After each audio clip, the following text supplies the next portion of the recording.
Good afternoon, everyone. This is Michael Malley here with the Hurricane Season 2020 update, part of the Hurricane Outlook and discussion for October 6th, 2020, recorded around 12:32 p.m. Eastern Time. Diving straight into the mix of things, we have a very dangerous and life-threatening situation unfolding currently with Hurricane Delta, now a Category 4 powerhouse with maximum sustained winds of 130 miles per hour and continuing to intensify.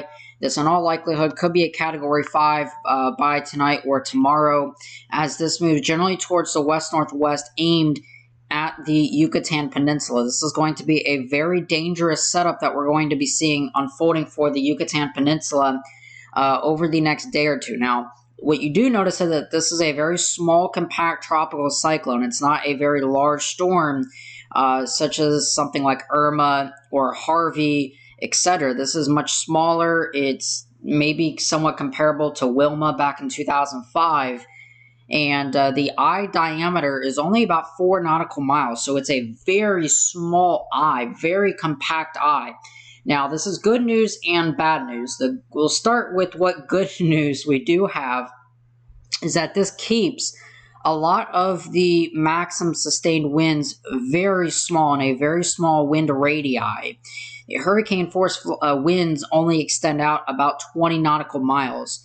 So the hurricane force winds don't extend out that far, which means as this is coming into the north coast of the Yucatan Peninsula, only an area of maybe about 20 to 30 miles is going to see the actual brunt of hurricane force winds. Tropical storm force winds only extend out about 60 nautical miles from the center, or roughly about 65 to 70 miles. So it's not a very large storm at all, and this will be moving in the general direction of the north coast of the Yucatan Peninsula tonight and to tomorrow, and will probably end up making landfall sometime either very late tonight or during the day tomorrow. This will probably be making landfall down there. So it's a very dangerous setup that's going to be occurring. And again, this is a monster, powerful hurricane. We can also very clearly see very substantial deep convection. If we switch over to the other various satellite products that give us a closer in look here, we can very clearly see that we have a well-defined central dense overcast here, bubbling convection with some of these tops here approaching minus 85 to 90 degrees Celsius. That is very, very cold in the atmosphere, and it's been a while since we've seen a storm develop some type of thunderstorm convective activity like this. And we can very clearly see spiraling around, rotating in from time to time, and that is the inner core structure as we know it right now. Now, the latest pass from the recon plane that's going back for another one, but from the earlier pass suggested a pressure of right around 956 to 954 millibars. This is based on the extrapolated. You can see it moving west-northwest. It's not moving all that fast. It is moving at maybe a little bit of a slower pace, and you do see maybe a little bit of a right turn here in the center fix. It's probably somewhere and about there. So you're going to see these wobbles from time to time, and that's normal. It's going to do kind of a stair step to the north coast of the Yucatan Peninsula. So these wobbles, though, will make a big difference in the overall track and how long this spends actually over the landmass of the Yucatan Peninsula, which is going to be very significant. Now, if we look here from the last pass, we can very clearly see something very disturbing. We had maximum sustained or maximum flight level winds at right around 130, 120, 130 knots. This is very substantial, very significant, because you can see that we have this very sharp peak all the way up to almost, high-end Category 4 intensity. The surface winds were 115 knots, which is what the Hurricane Center opted to go with, is 115 knots, puts it at 130 miles per hour. And again, as this continues to increase, as this continues to happen, I would imagine that at some point this will probably become a Category 5 right before landfall. But this is a very dangerous situation that's kind of unfolding. And again, we can very clearly see this very sharp temperature dew point gradient. This is the eye of the storm right there. It's such a very small eye. It's not a very large center at all. 4 nautical miles, closed circulation. So you're going to see inevitably more more intensification with this storm. It is not done intensifying. In all likelihood, this will probably be a Category 5. Now, there is a couple of things that might hinder it. We can see that there is some hints maybe of still some northwesterly shear from this large tropical upper tropospheric trough that cut off a couple of days ago, and that might be impinging still a little bit of northwesterly shear, but the storm has continued to wrap around, still most kind of towards the south-weighted system right now. But by and large, it's just moving off towards the northwest and will bring significant impacts one way or another. Regardless of whether it's a Category 4 or 5, doesn't really matter at this point because the damage has basically already been done. This is going to be a catastrophic, life-threatening event. So if you know anyone in Cancun or the north coast of the Yucatan Peninsula, or if you live there yourself, I urge you to call them, text them, or if you live down there themselves or yourselves, you need to take precautions now. You cannot afford to wait another 6 to 12 hours because by that time, it's going to be too late. You can already start to see these outer bands approaching the north coast of the Yucatan and Cancun, and this will be moving closer and closer. And you're already dealing with some impacts there from the remnant circulation of gamma. So you need to be prepared because this is going to be a life-threatening event. And for folks that dealt with gamma only a few short days ago and that are still dealing with gamma, you're going to have to deal with yet another storm coming in. This time it's going to be way more powerful, way more destructive, and unfortunately, this has the potential to be a casualty situation. And I don't mean that to hype or scare, but we want everyone to be prepared. So if you know anyone, if you live down there yourself, take precautions absolutely now. And, if you can evacuate somewhere where you're not in harm's way, then do so because this is going to be a very deadly situation as this approaches. Now, the official forecast from the National Hurricane Center, again, continues this off towards the north coast of the Yucatan, making landfall either late tonight or early tomorrow morning, passing over the Yucatan back out over the Gulf of Mexico by tomorrow evening, making its way still as a major hurricane near Louisiana. This is just south of Louisiana, and then making landfall as a strong Category 2 hurricane near Louisiana here, near Vermilion Bay, etc., as it continues northward. Now, there's a couple of caveats to the strength and intensity, which we'll talk about both in a minute, and that is the update statement only 30 minutes after the previous advisory to up it to a Category 3. It's now a Category 4 with sustained winds of 130 miles per hour. So what could be occurring with the storm over the next several days? Well, we can take a better look at that on the HWAR forecast. This is the 200 millibar wind. So this is high up in the atmosphere, and we can see this is from 15 Zulu time today. We'll make this out here to about 18 Zulu time, so this is about 2 o'clock. You can see pressure is still too high. This is suggesting 960, but the pressures are way lower than that already. So even the HWARF, which does really well with this, is not able to kind of keep up with the rate of deepening. We've seen this increase now over 70 miles per hour in the last 24 hours, which is absolutely remarkable.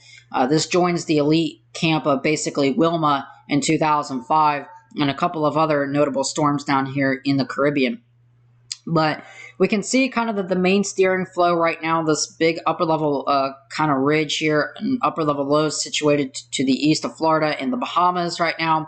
This is kind of causing the steering flow to be out of the, basically out of the westerly direction. So our net flow is going to be off towards the north and west. That's what you're going to get here now.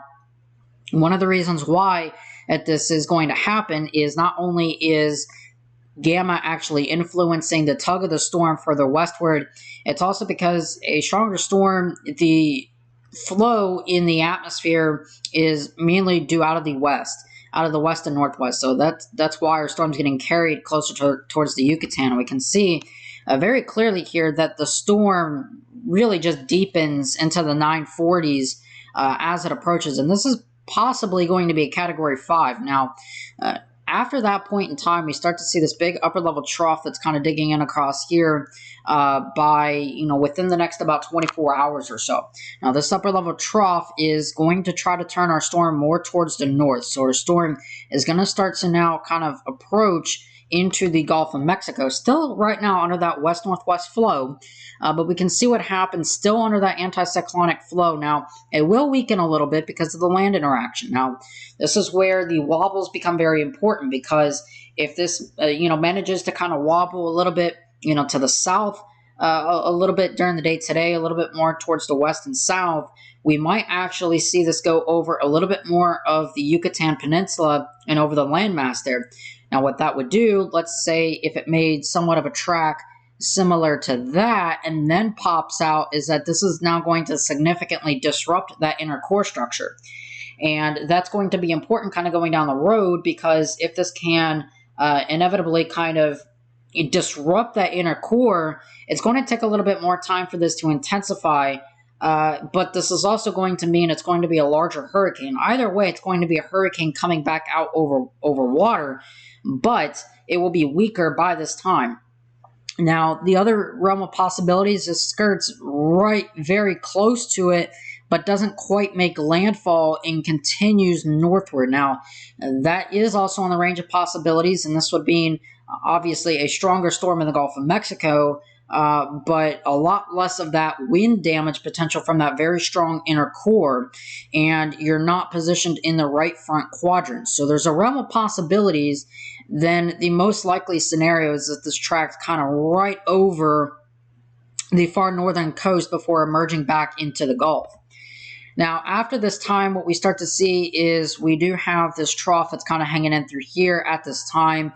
Still, the Gulf of Mexico regime is, or our storm is under that regime of that upper level anticyclone. So we're still doing just fine with our outflow. But now that the trough is starting to advance, and Gamma is, the storm now is leaving the remnants of Gamma, which is way down in here at this point.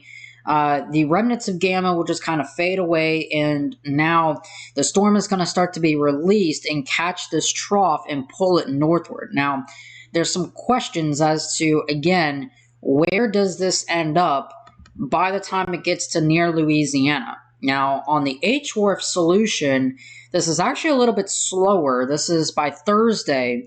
This has time to re-intensify, into a strong Category 4 hurricane again, which is seemingly now modeled by the Hurricane Center to happen, that this actually ends up re-intensifying.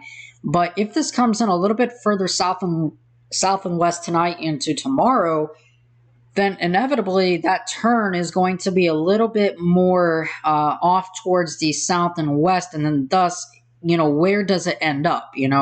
Is that turn going to be a little bit more towards the west? And if it's more towards the north, does that turn a little bit towards the north? So there is a wide range of possibilities here. And again, this trough is well modeled to be here, and it's going to be there. And that storm has to turn at some point, because there's a ridge over Florida and there's a trough over here. These two are kind of setting the boundary, and this natural weakness is going to be realized with any strong storm, and it's going to try to turn down this alleyway. Now, at some point, again, it has to turn. So where does that turn? And the GFS, or not the GFS, but the H-Wharf suggests that this will start to come in, do kind of a turn like that, and kind of ride up the coast like that. Now, by this time, it will be starting to weaken, and we'll talk about why here more so in a moment, but what's going to end up happening is we're going to get a pretty large increase in southwesterly shear, and we can very clearly see that southwesterly shear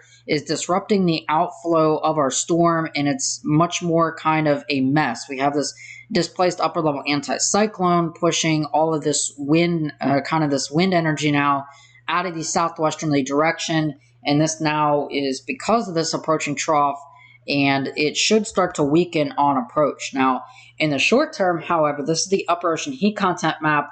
We talked about how, through early in the season, we hammer this time in and time out early in the season, how these upper ocean heat content numbers are going to matter if something comes along to take advantage of the environment down there. And all along I kept kind of screaming that message, and now unfortunately we have something to take advantage of that high upper ocean heat content.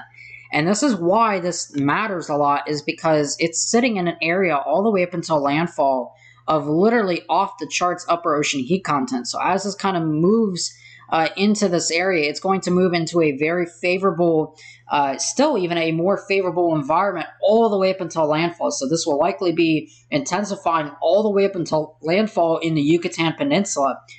Now, after it gets out into the Gulf, again, a lot is going to depend on exactly where this comes in into the Yucatan, and is it further south and west, or is it further towards the north and east of the expected landfall point? Because we notice here that in the Gulf of Mexico, we have this very large chunk of upper ocean heat content that's been taken out of the water. And that's because we have this front kind of dip in across this region, and it kind of disturbed a lot of the water in here. Plus the upwelling effect caused from Laura, Sally, just basically everything that's been in through there. Even Marco to an extent. You've just had this upper ocean heat content carved out by hurricanes and a cold front. So you don't have a lot of energy that if the storm does turn maybe a little bit towards the north here, maybe on the east side of Louisiana, this would weaken rather quickly as it encounters a very hostile upper ocean heat content map or upper ocean heat content values over here. But if this turn is a little bit slower to occur, maybe it goes right down the middle like expected, or maybe it's further south and west, and that turn isn't until later in the time frame, then you get under this higher belt of upper ocean heat content over the southwestern Gulf, where this has more time to intensify. Now, this will weaken before landfall, we hope, but hope alone is not a preparedness tool, but this should weaken right before landfall, but how much remains to be the biggest question here. And it's not a certainty that this is going to weaken a whole heck of a lot, especially if the storm, is moving quick enough. It may not have a lot of time to weaken, so that's going to be very important.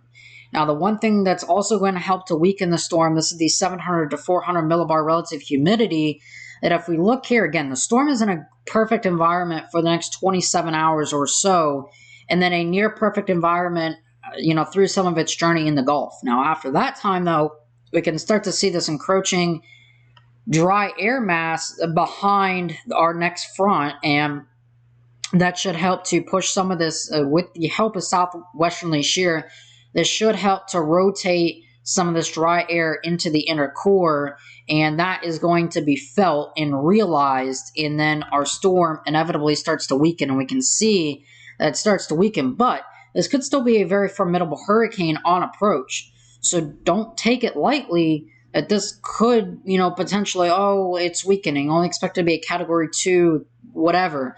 No, this is expected to be a dangerous situation, and believe me or not, our storm right now is kicking up a tremendous amount of storm surge. So just be aware that this storm is going to cause problems down the road. And we're going to have problems kind of going forth with time. And we can see another pass here from the recon suggesting pressures already down in the low 950s. So this is a very strong storm. It's still intensifying. It's going to be intensifying as time goes on. And this is going to be a dangerous situation. So for you folks, again, it's something that you need to take seriously. All right. With that being said, I hope you all have a great rest of your afternoon and evening. Of course, I am Michael O'Malley. I'll talk to you guys again either later tonight or early tomorrow morning.